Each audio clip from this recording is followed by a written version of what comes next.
In part 2 of our introduction to functional groups, we're going to go over hydrocarbon functional groups. So these are going to be functional groups that only have carbons and hydrogens. All right, so let's start with our first group, which are the hydrocarbons. So the next 4 functional groups that you're going to see only have carbon and hydrogen. So the difference that you're going to see in these is the number of bonds in each of them. So our first functional group, or our first family, is the alkane family. This is where you have single bonds between carbon atoms. So we would expect to have a C single bonded to a C.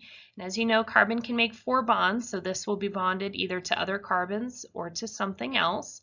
But the key here is that we have this single bond. That's what makes it an alkane. It's carbons and hydrogens only with a single bond.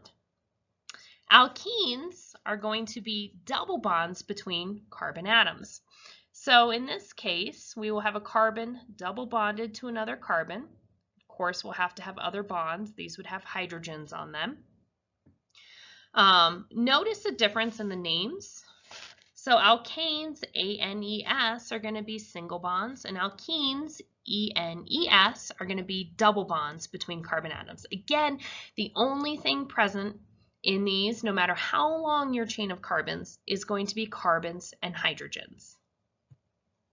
Alkynes, again, notice the difference, Y-N-E-S, that tells us how many bonds there are. It's going to be triple bonds between carbon atoms.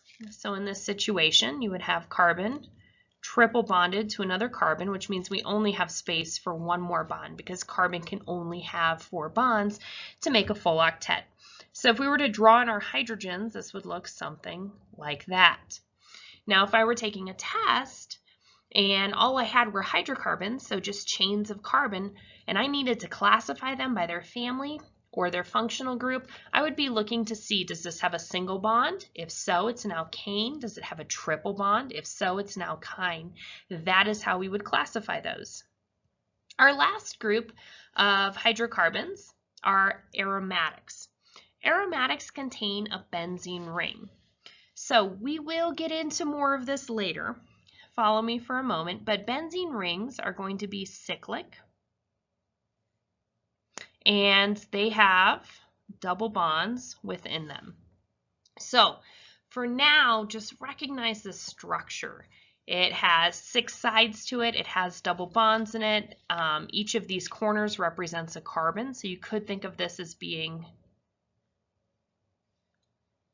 drawn like this, where we have alternating double bonds. Okay, of course we would have hydrogens filling in to complete those octets for our carbons because this is only made out of carbons and hydrogens. Don't get too caught up on the structure. Your identifying feature for these guys is the presence of this structure.